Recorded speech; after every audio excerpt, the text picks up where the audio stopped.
Hi, this is Terry. And I'm Jeff. This is SMARK versus Mark.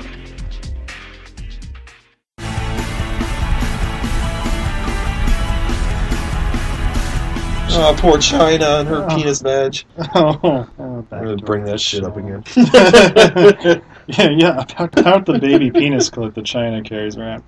So, talking about Bobby Roode, I'm going to say he's the heel of the year. Except he has a crazy resemblance to Barry Horowitz.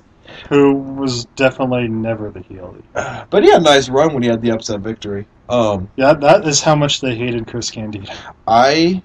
Which is sad. I personally was really up in the air. I'm not so much into Storm now, but before I was like, no, Storm's the talent. But I think they really dropped the ball last year when Roode won the Bound for Glory and then challenged Angle when they didn't let him win. Yeah. The fact that they went through that long process that the Bound for Glory series is and make this really emotional, sentimental topic with Roode fulfilling his dreams and being one of the originals and finally conquering and becoming champion, to have him lose only to make him heel, I was like, whoa, wait a minute, what the hell's with all this other crap? Yeah, that was... I thought TNA was almost done at that point. I thought, oh man, they finally built somebody.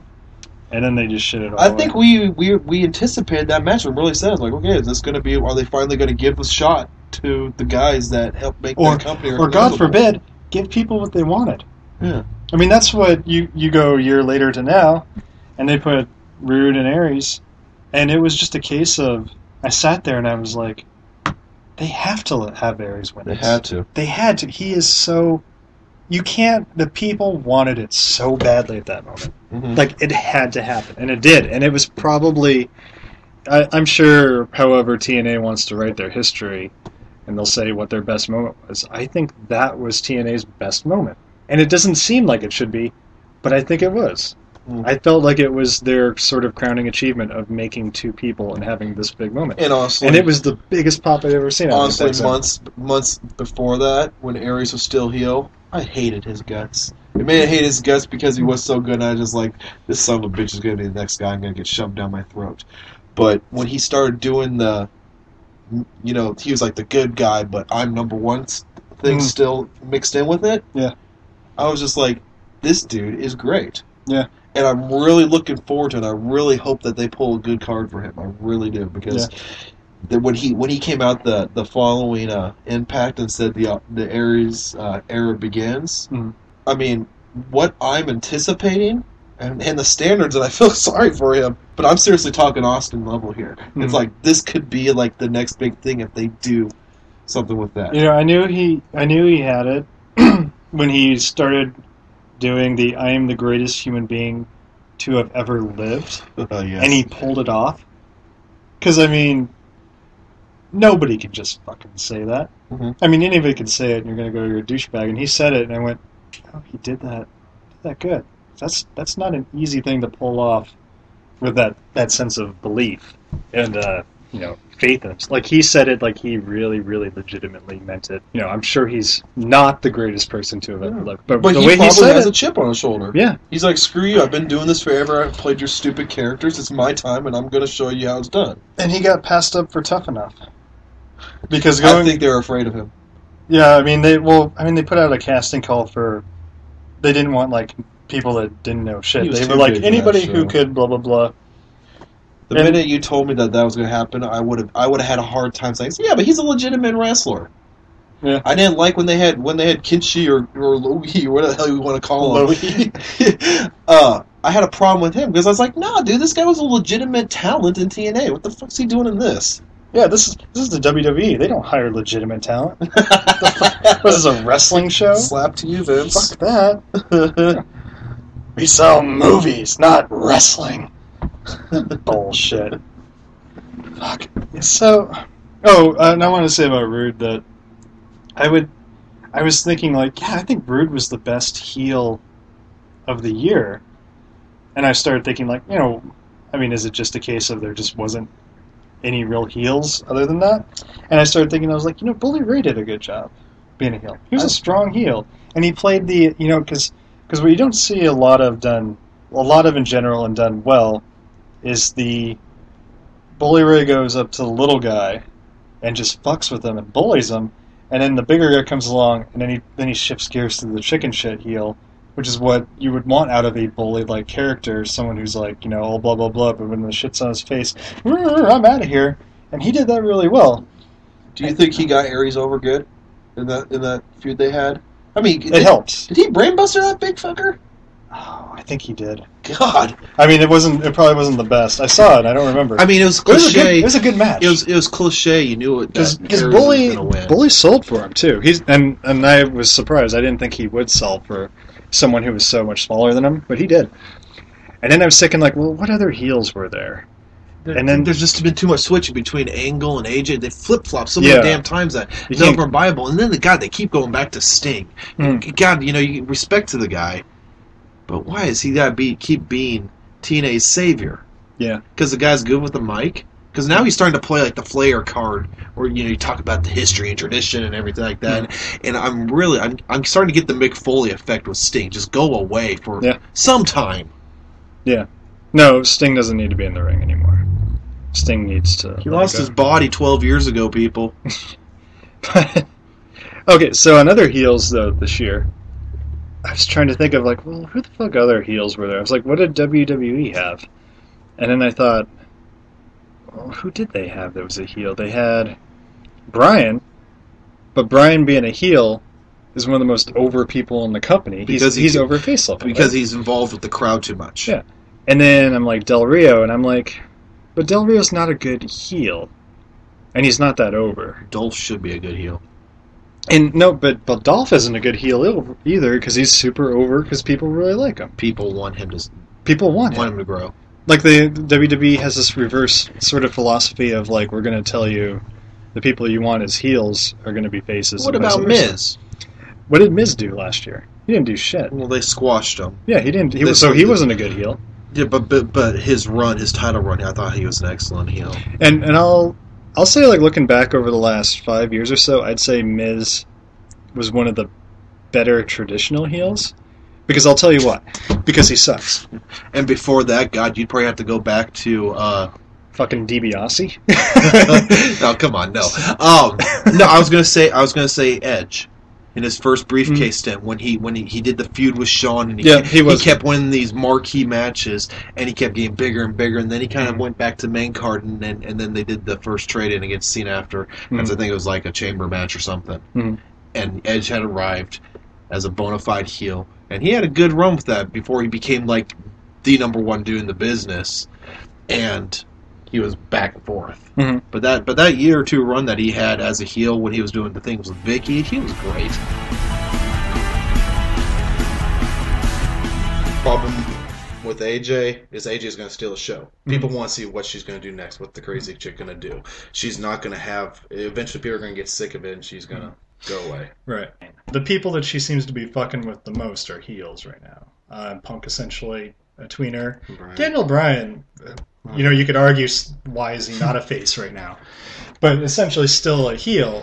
That's who she's fucking with. These people. Yep. She's. I think it was excluded, but originally it was going to be announced that The Rock had his title shot because of AJ. Oh, okay. But that got dropped for time. That they weren't going to delve into that subject matter. So I feel she was coming off of being a heel, now a face, kind of an in-betweener, but really she's just fucking with the guys that she's pissed with. Yeah. And that's going to because of probably what will become a paternity suit down the road. I'm assuming. As long as it's not a hand. It's going to be. I just don't see. I don't see how it's going to go anywhere. I think it's just going to run dry.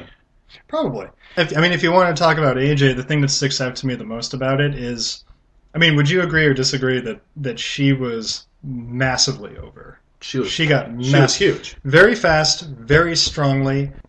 I think she very marketable to not just she can appeal to younger boys, teenage boys. Me. Yeah. I was just mentioning that she was a nice mix of cute, bubbly, nerdy, an actual decent wrestler in a division that doesn't seem to want to promote wrestling, mixed in with kind of jailbaity. She almost kind of like a little kid crush on everything. A little bit. Now, so that's what got her over. All those things. Positives. She could sell shit out of Hot Topics. It probably work. She could literally squat into Hot Topics and sell her shit. WWE philosophy towards this? Fuck that. We're gonna make her mini Stephanie McMahon. What does that do? Why would you take away what brought her to the dance, as JR would say? Because what brought her there were the cute, the bubbly, jailbaity, nerdy, could actually work, totally and you take away all that. Well, what's the point? I mean, why would you take away what got somebody over? Why would you get somebody so over and take them in a different direction? I mean, let's be honest. Her power suit looks like her in a power suit looks like a child playing growing up. You know, like a 7-year-old who's wearing like 12-year-old clothes. She was wearing Converse with her wedding dress. Yeah. But now she's got like heels, she's got the power suit. Yeah. And I'm not even saying she's doing bad. I just don't understand why would you... What's the purpose of it? Yeah, why would you take that away? Everything is supposed to fall into place and happens for a reason. So unless they have some foreseen conclusion to all this that we're not seeing, what is there?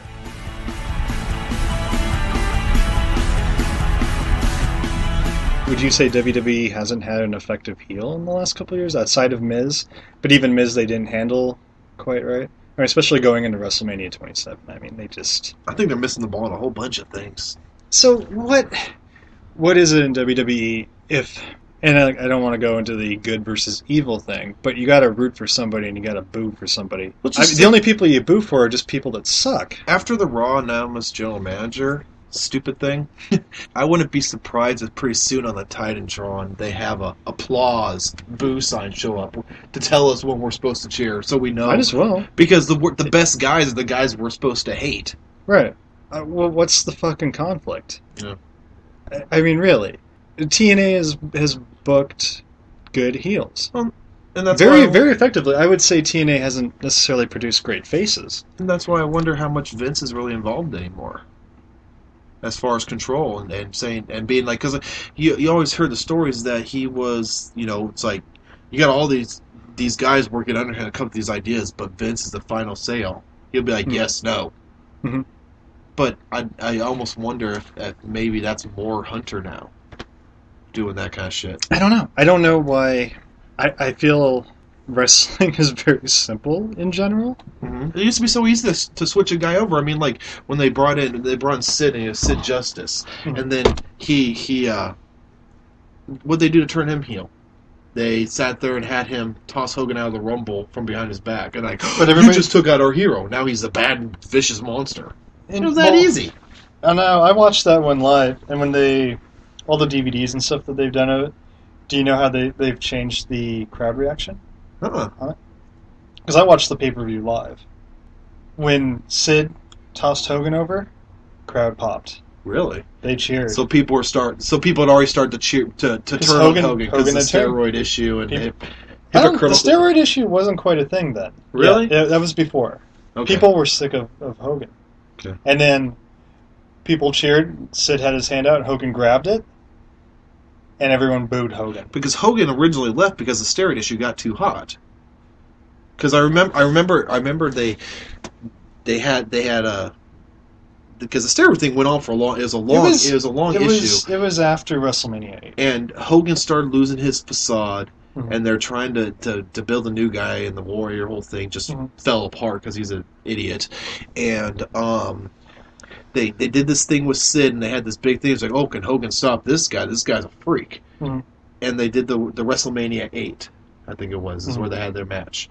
And Hogan won on It wasn't. I think it was a no contest. It was a disqualification contest. It was like a no Papa contest. Shango came in first, and then Warrior returned. Yeah.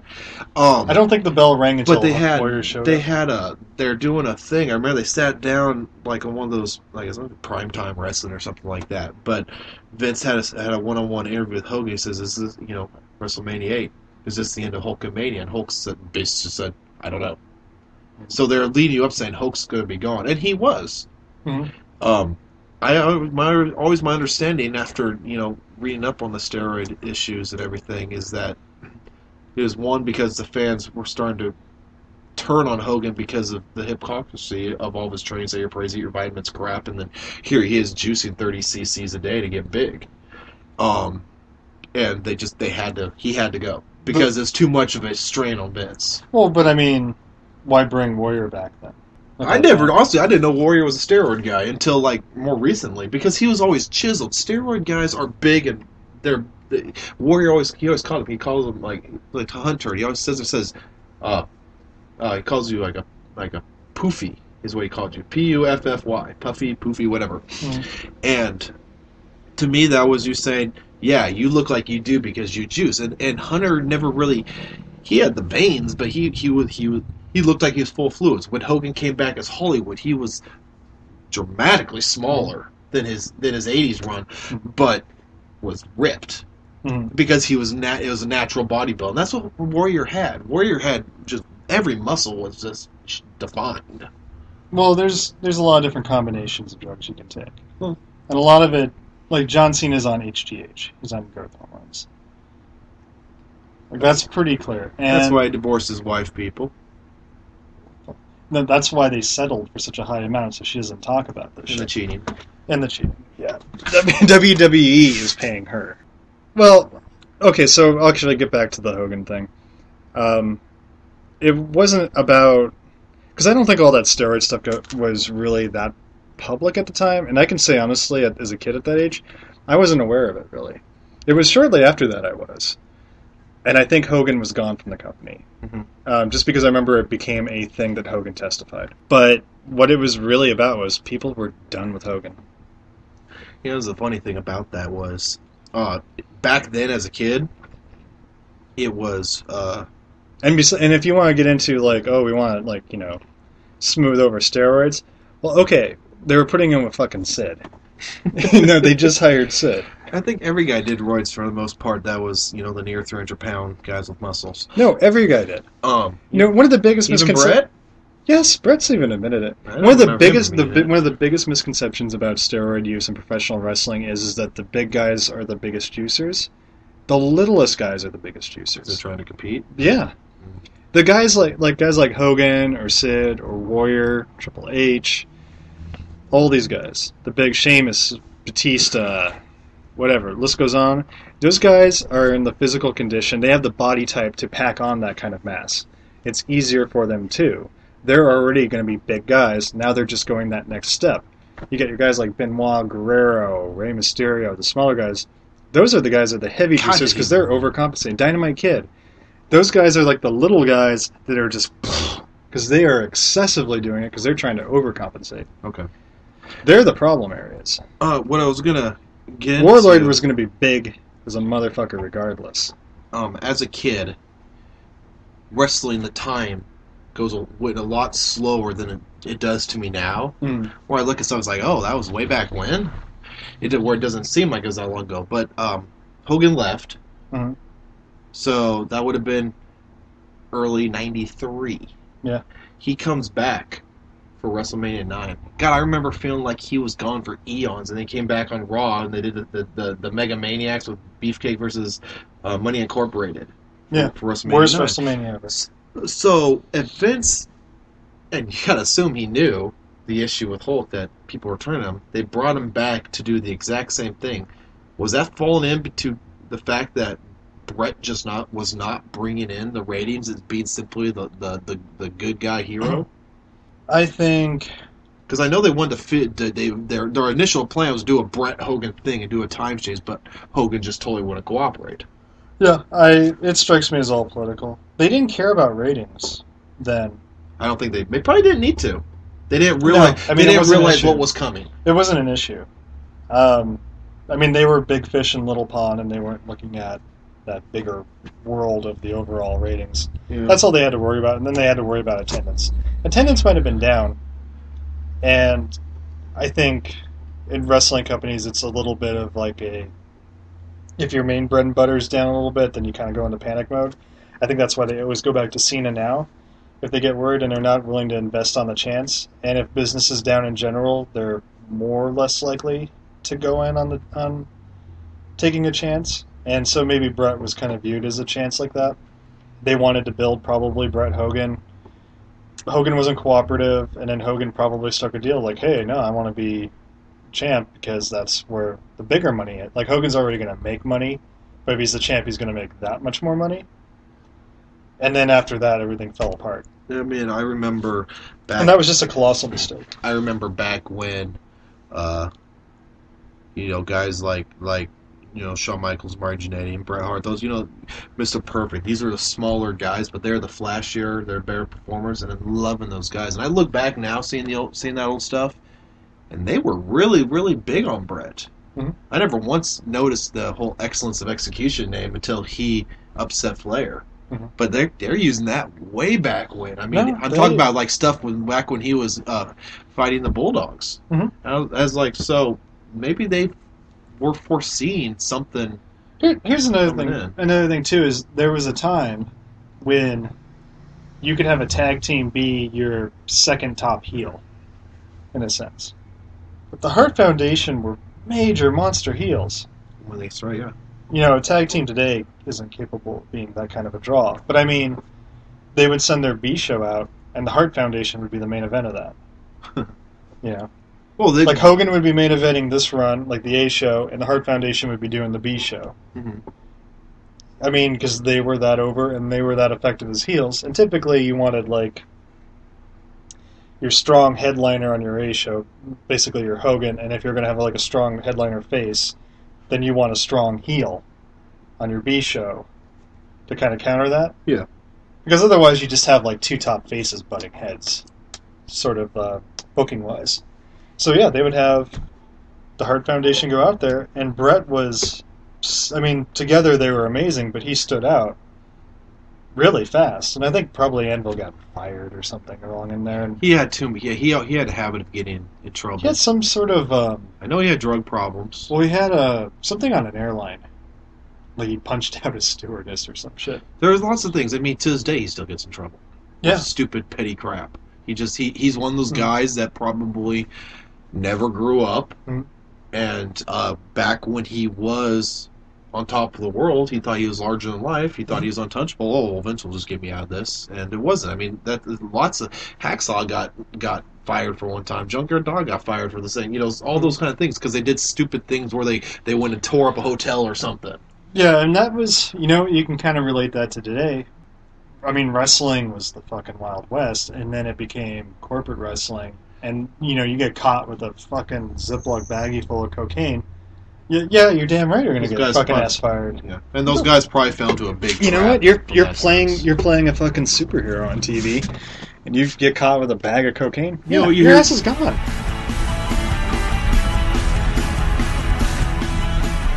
OVW's completely gone now, right?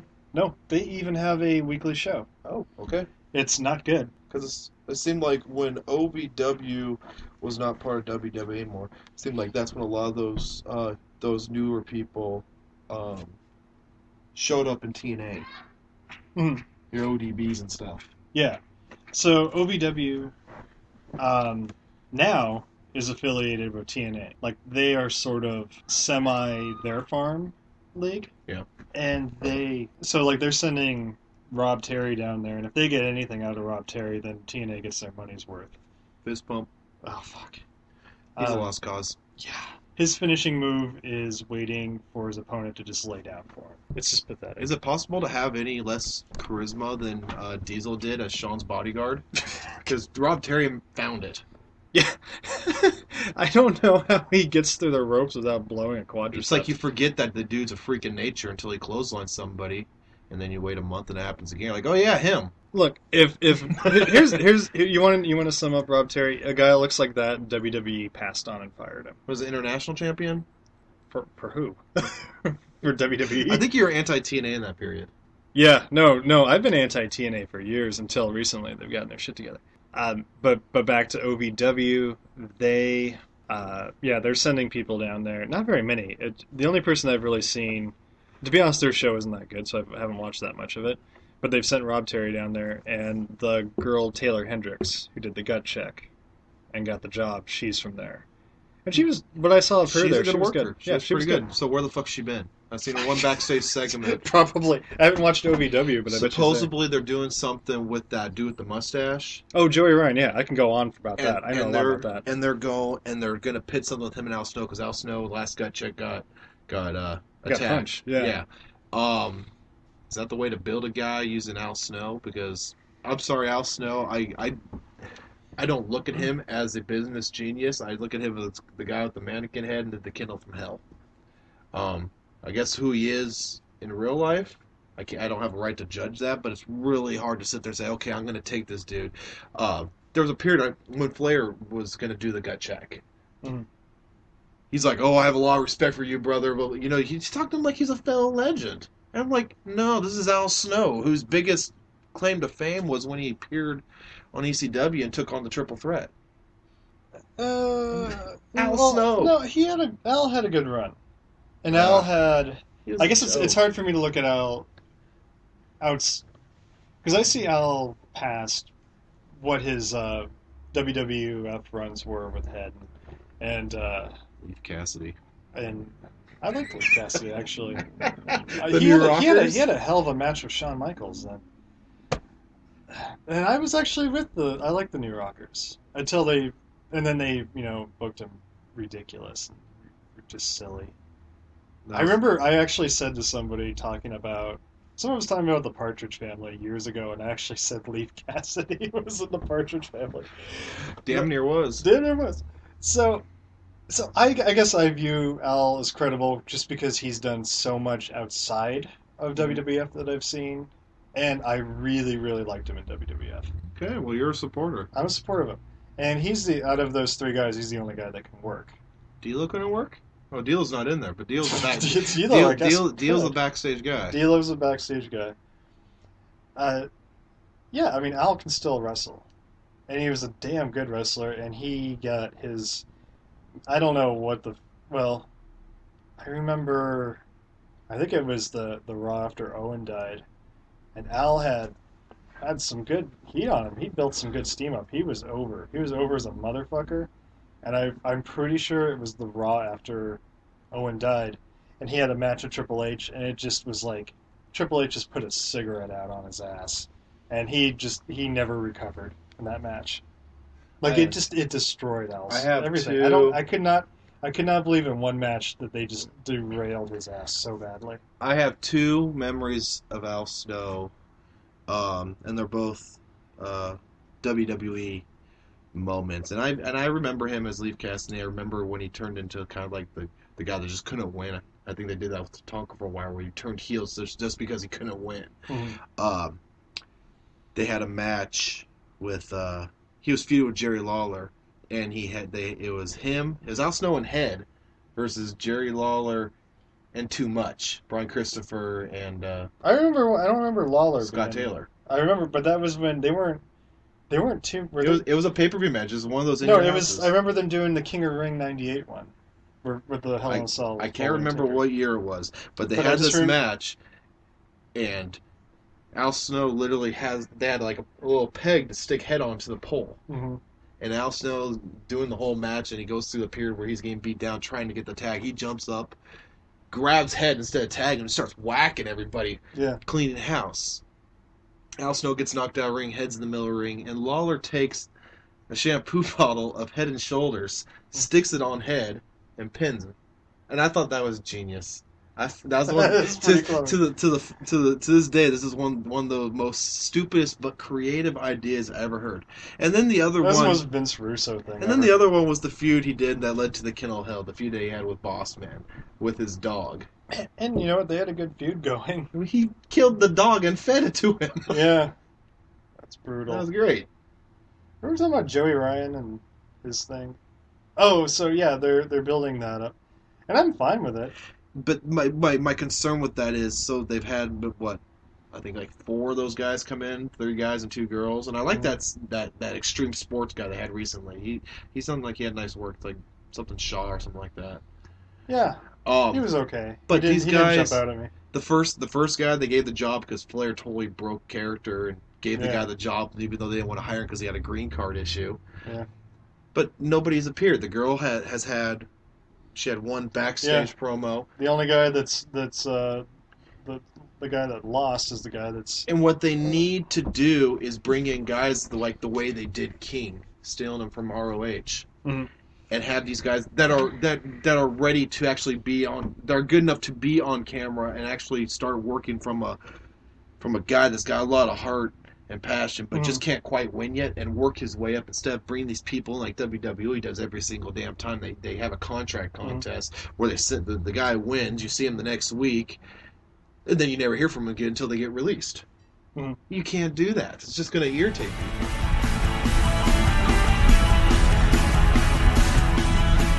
So I'm gonna lay this out here. This is my booking prediction for the TNA's Aces and Eights, and I'm proud of this because I haven't heard anybody else online propose this. And I think I figured out what they're doing. What I think Aces and Eights are, and everyone's saying Jeff Jarrett. I'm gonna go with it's Jeff Jarrett is the ringleader of all this shit. No one's gonna care about that.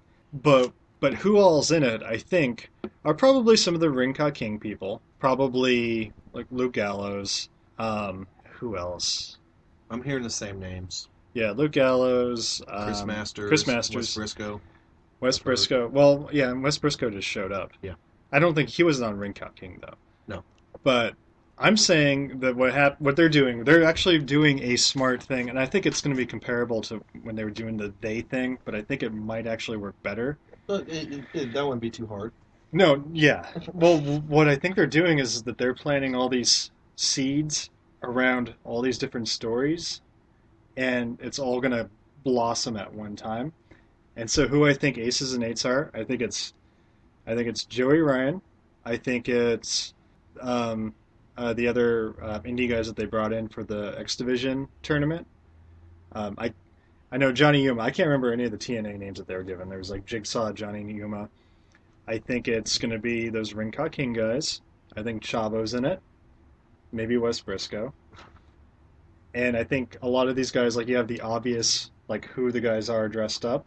Oh, and I think it's going to be... I can't pit any of them. And I think Abyss. Yeah. Not Joseph Parks, but Abyss is in it. If they want to do a really big swerve, I'll say Scott Steiner's in it. But I don't think that's... So I think all these guys are kind of infiltrating different story levels. And they're gonna sprout up at once. Did you see the talking segments this week of them? I'm trying to remember. For Aces and Eights? Yeah. Yeah, it was all scrambled out. Yeah, okay. They had. I don't remember anything specific about it. They had them sitting there, looked like they were drinking beers and playing poker or something like that. Yeah. And they had the voice. Yeah.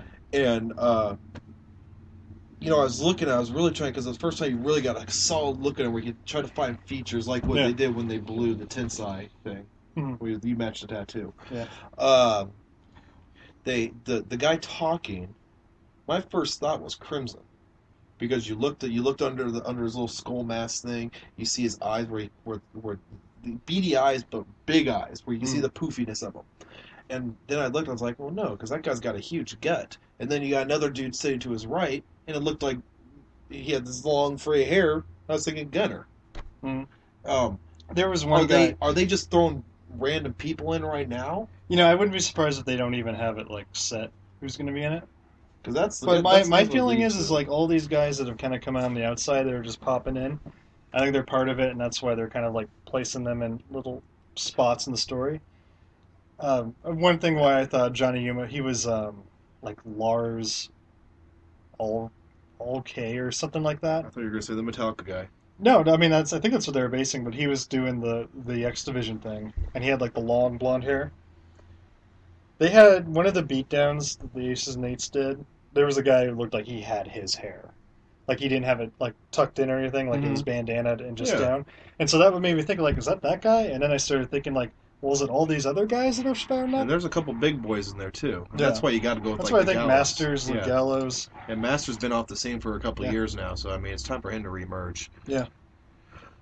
So I'm thinking it's just all those guys. They're going to pull around. They're getting put into these little spots, and then they're just going to pop up all at once. Are you in agreement? And I would say, you know what? I'll say for fun, Brooke Hogan's in it. She's sick of her daddy's shadow, and these guys. Oh, I could give her the attention she needs. I could book the. I mean, fuck. The heel Brooke Hogan is the only thing that's going to be worth the fuck out of that. Are you in agreement that for them to do this right, and there's something else I'll bring up in a second. For them to do this right, they can't make it about a power struggle against like Hogan. They can't make it individualized. This is where they went wrong with Nexus. It's supposed to be bigger than Cena, but then it became about Cena. Yeah. And then so it became a stupid storyline. they got to make it more of what the NWO did, was that we're taking over. Yeah, I think that's what it'll be. It's going to be a hostile takeover-ish type of story again. I think it's the story is going to be Jeff Jarrett saying, "I want to reclaim the company that I made," and Did have that make seen him a suffer. face? No, because nobody likes him. He had a nice run when they gave him the sympathy card with the whole Yeah. Karen Angle thing. Yeah, he's a better face, I think. I mean, it's weird he's a natural heel, but I think if you book him as a face, he's more interesting. Yeah, because he's an instigator. He's just He's a little bit more likable. As a heel, I just want him to go away. Yeah, which is probably why he hasn't. Yeah, and which is it's TNA, so Oh. TNA's been good, so they're probably due to fall, and they'll probably be like this. I apologize. I completely lost my train of thought, but my second point with that Aces and Eights thing, and maybe you can reflect something on this. I'm finding myself impatient Mhm. with the story that so little's been revealed now, in 4 weeks I think it was initiated. Nowadays there is no patience in wrestling. I find that the storylines, they're quickly rushed. They rush them, and if they're working, they'll see them through to whatever they want. Mhm. But they do that because they don't want to waste their time going on slow on something that people just aren't finding. So I'm finding myself being impatient where before I didn't mind it. Mhm. The NWO thing, how long did we have to deal with Hall coming down? And then eventually it was Nash, and it was going to lead to the pay-per-view. Then you had to wait the whole pay-per-view. It lasted a long time. Yeah. And then with the Sting thing, I they think- feuded that for a year. I think we're just impatient now. We're impatient now because so you think that I think it's a cross between we're impatient and they view us as being impatient, so they're not willing to invest. so time. in my opinion they're going slow with this. Do you Yeah. think that's good then? Let they- us be irritated that this is all we're going to get to see until next week. Yeah. I mean, I'm fine with the slow build. I think over the last couple of weeks we need a little bit more of something. That's impatience though. That's a little bit of impatience. It's making me want more. But the longer it's going on, I initially was like, fuck, well, okay, a bunch of bikers or some shit. Like, and then I was thinking, like, okay, well, Eric Bischoff's really into motorcycles, so this is just some pet project of his. Oh, die if he's there. But honestly, once I had the idea that all these random guys are actually part of it, and it's a weird, like, they're going to sprout it all up, I became more interested. I was immediately taken away because I was like, oh, great, it's just going to be Jeff Jarrett trying to do something. But a little more interesting. I say give it time. Everything's building now with Bound for Glory, so you can assume that this is going to have a hand in the Bound for Glory series. You can probably assume everything's going to come to head at Bound for Glory, so that's October. James Storm.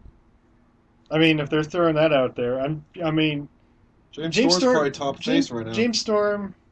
No, Aries is the top face. You see, Aries passed him.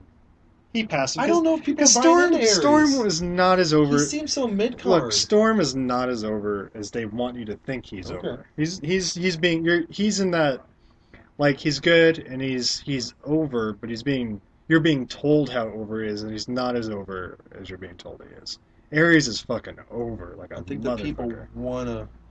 want to really grab on Aries, but I think they're holding him back. And I'll say this is what James Storm has going against him. He's too cowboy. He's too cowboy, and that's to the point when he's so cowboy, it's taking away from a lot of other. It's making him uninteresting to a lot of other. Well, fans. the thing I'm kind of grabbing Storm's tongue on is he keeps, because right now he's being accused of that he's secretly involved with Aces and Eights, it's a classic red herring. and he keeps saying over and over again, when has there been a time that I've needed anybody to kick your ass? Hmm. Did he totally forget his entire beer money run? Yeah, It's like, come on. yeah. I mean, The guy's been a heel majority of the time. They're playing off of wrestlers' short memory that they believe. I'm saying it's a classic red herring, which may come back around that he is. I'm gonna say somebody in the series is with it. I would I can't even think of who. who it would be, Robbie E. Oh my god. No. Yeah. I just don't feel like there'd be anybody interesting that's in it. Because if you were building somebody up to all of a sudden like switch and I'm like this allegiance, there's nobody left that you can do that with because it's been that story has been just shot to shit so many times in TNA. Because what do you got? You got Anderson, Angle, Hardy, The best guy for that Joe. role that it would work possibly would be Magnus, because Yeah. he's been kind of pushed aside. He's just there, kind of like Pope, where it's like you don't ever see their matches, so they Yeah. don't. And when they do, they don't wrestle. But But, Magnus is a legitimate wrestler. I think yeah. he's something they can make someone out of. But and true. I don't think there's enough time to. I mean, Magnus isn't going to come from behind him. Robbie E's not going to. Pope's Is not he going even in to. one of those 20-point matches? I don't think so. Maybe. They got 8 guys doing it, I think. Yeah. I. Hardy's, where the hell's Hardy been? Court. If not. Ooh. Probably. He's got like 5 minutes a week now. Where the hell's he been?